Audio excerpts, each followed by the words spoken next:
Գաբրիելյան, համեցեք, պարոն Գաբրիելյան։ Շնորհակալ եմ,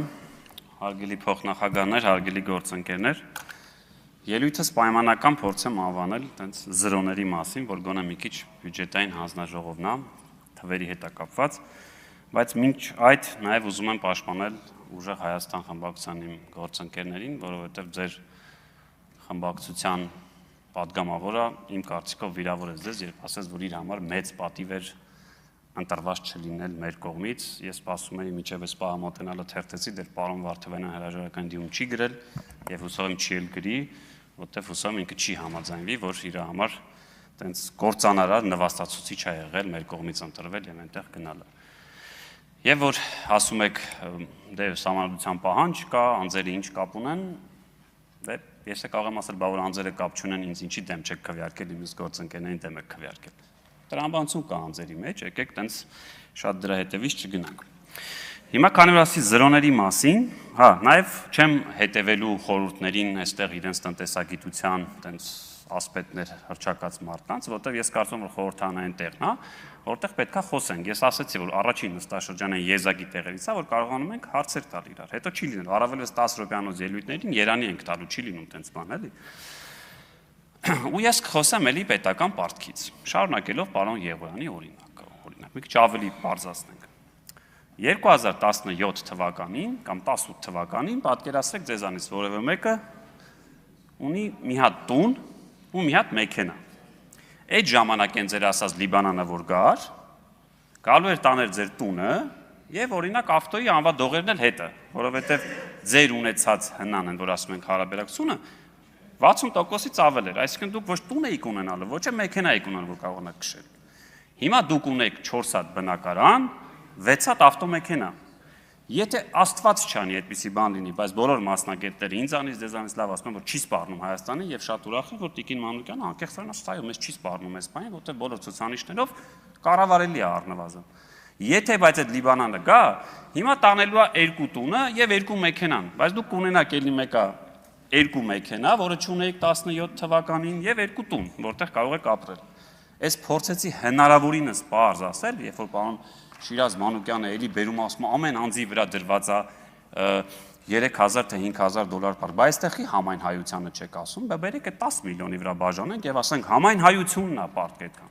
Ինչ եք Սփյուռքին առանձնացնում, հարգելի գործընկերներ։ Եկեք չառանձնացնենք, բայց Սփյուռքն էլ է, չէ՞, ասում եք մեր Հայաստանի մասը, դե եկեք այդ 10-12 միլիոնով գնանք։ Հետո խոսվեց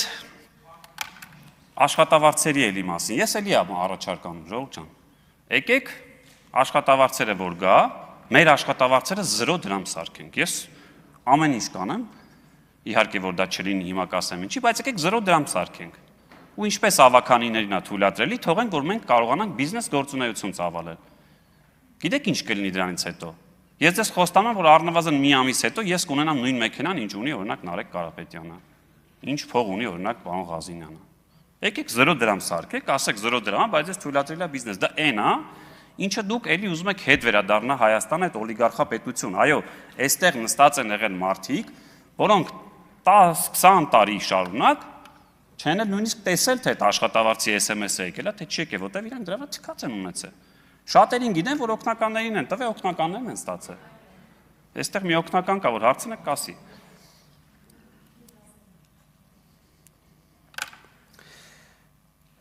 Մեկ էլ գաղտնիությունից խոսվեց, էլի որ տեսեք, երբ որ ասում ենք հանրապետական նկատի չունենք, որ տենց պարզ է, չեք կարող այդ արունակցական նաև կապ կա, չեք կարողանաք։ Ասում եք գաղտնի ծախսեր, Տիկին Մանուկյան, դուք որպես պատգամավոր չկա բյուջեում գետ 1 տող, որը ձեր համար գաղտնի է։ Բայց ես հիշում եմ, գիտեք ով օրինակ ընդունեց այն ծախսերի մասին, որոնք դուք ասում եք, որ դա վատ է, ով ընդունեց այդ ծախսերը, որ դառնան գաղտնի։ Տեսեք, չեմ ասում լավա կամ վատ է, բայց ով ընդունեց։ Որ բացեք ԱԺԿ-ում, այնտեղ մի ազգանուն կա, որը նույնանուն է ձեր խմբակցության ղեկավարի ազգանունի հետ։ Այդ մարդն է կողմ քվեարկել եւ դարձել է այդ ծախսերը գաղտնի։ Հիմա եթե վատ է արել, ուրեմն պետքա գաք եւ նաեւ այստեղ պարոն Ալեքսանյանը ասաց ինքնահայացման ասեք, այո, սխալ են արել մեր դե չեմ ուզում դառնա ընտանեկան բան, այսինքն մեր քաղաքական նախնիները սխալ որոշում են ընդունել, երբ որ գաղտնի են պահել ազգային ժողովի նախագահի, վարչապետի եւ հանրապետության նախագահի որոշ ծախսեր, որը իդեպ ձեր համար էլի եմ ասում գաղտնիք չէ։ 0% հարկի մասին, քանի որ գալու է, ես անկեղծ ասած չեմ հասկանում մինչև հիմա այս միտքը, որ պարոն Կարապետյանը էլի նախընտրական շրջանում արել, ասել եմ, դե չէ, ակտիվ հետևել եմ, գիտեմ։ Ասում եք, վարչարություն չի լինելու։ Այդ գիտեք մոտավորապես ինչա, որ օրինակ, երբ որ Դավիթ Ղազենյանը իրացման տնօրենն էր հեծի, օրինակ պարոն Կարապետյանը որպես ազգային բարերար որոշեր, որ բոլոր սոցիալապես անապահովներին, ասենք, հոսանքը ձրիա լինելու։ Անվճար է, փող չենք վերցնելու ու այդ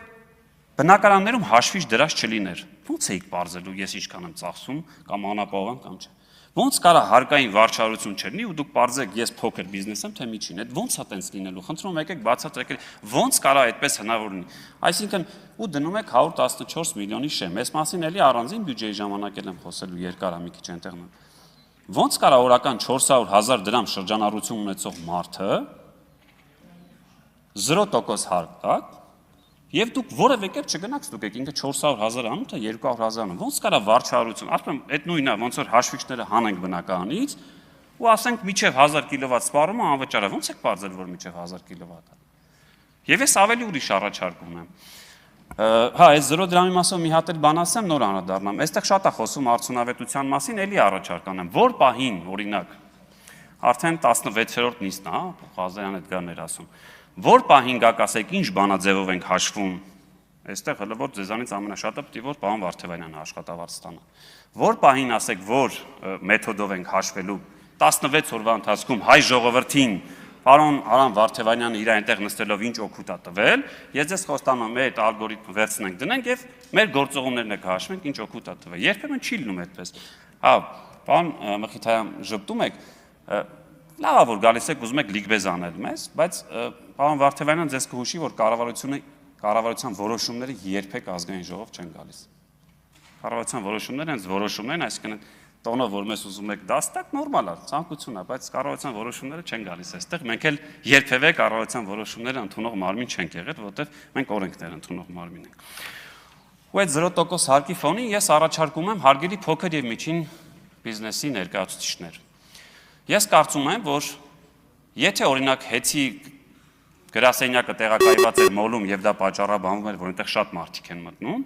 ինձ թվում է մենք կարող ենք նաեւ զուգահեռ օրենք բերել եւ ասել, որ մոլերը պարտավոր են իրենց տարածքի առնվազն կեսը տրամադրել փոքր բիզնեսին 0 դրամ վարձավճարով։ Ինչ վատ է օրինակ, հայ գյուղացին թող գնա Դալմա մոլում, Ռիո մոլում, Երևան մոլում, որ չասեք մենակ ձեզ եմ ասում, էլ ինչ մոլեր կա։ Առինչ մոլում անվճար 0 դրամ տեղ տվեք, թող գա այդ գյուղացին դեղս ծախի,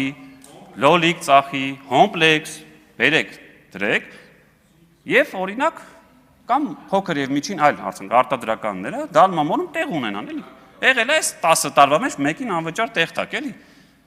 Եկեք այդ օրենքները կբերենք 0% հարկի դեպքում, բերեք էդ էլ առաջարկենք, թող մոլերում այդքան տասնյակ հազարավոր մարդիկ են մտնում, անվճար տեղ տվեք։ Ես առաջարկում եմ այդ ներկայացուցիչներին այդ ոլորտի, այս մասով շատ ակտիվ քննարկումներ ծավալել, կարող եք բողոքի ակցիաներ անցկացնել նաև Ուլնեցի փողոցում, պահանջելով մարդկանցից, որ այո, այնտեղ ձեր բիզնեսը կարող է իսկապես ծաղկել։ Եկեք անվճար տեղեր տանք մոլերում այդ մարդկանց։ Եկեք, այ արդեն սկսել է քաղաքական կոնսուլտացիաներ, այդ արդեն լավ է, այդ արդեն շատ լավ է։ Ես 0-ի մասին, քանի որ ժամանակ կա, պարոն Կարապետյան, էլի եմ ասում, եթե դուք ինձ կհիմնավորեք, ոնց եք դուք պարզելու, որ ես Սիսակ Գաբրելյանց, որ բիզնես կունենամ, ոնց եք պարզելու, որ ես դարձա արդեն խոշոր բիզնես, կամ եթե ես օրական 400,000 դրամ շրջանառություն ունեմ 0% հարկ եմ մուծելու, հենց իմացա դառնալու 401,000 դրամ, դուք ինձանից գալու եք այդ 20% ավելացված արժեքի հարկման դաշտ 80,000 դրամ տանեք, եթե տրամաբանությունը բացատրեք, ինչի ես պետքա շահագրգռվածնեմ 400,000 դրամից 401,000 դրամ առևտրան, որ դուք եկաք 80,000-ը տանեք, այդ էլ հիմնավորումը կբերեք։ Իդեպ մենք էլ ունենք մինչև 24 միլիոն դրամ շրջանառությունը, կառավարությունը, եթե չեմ սխալվում, հայտարարել է, որ այդ շեմը բարձրացնելու են, կարծեմ 48 ենք սարքելու։ Հարգելի գործընկերներ, լսում ենք ամբիոնից ելույթ ունեցողին։ Բայց այդ մասով ես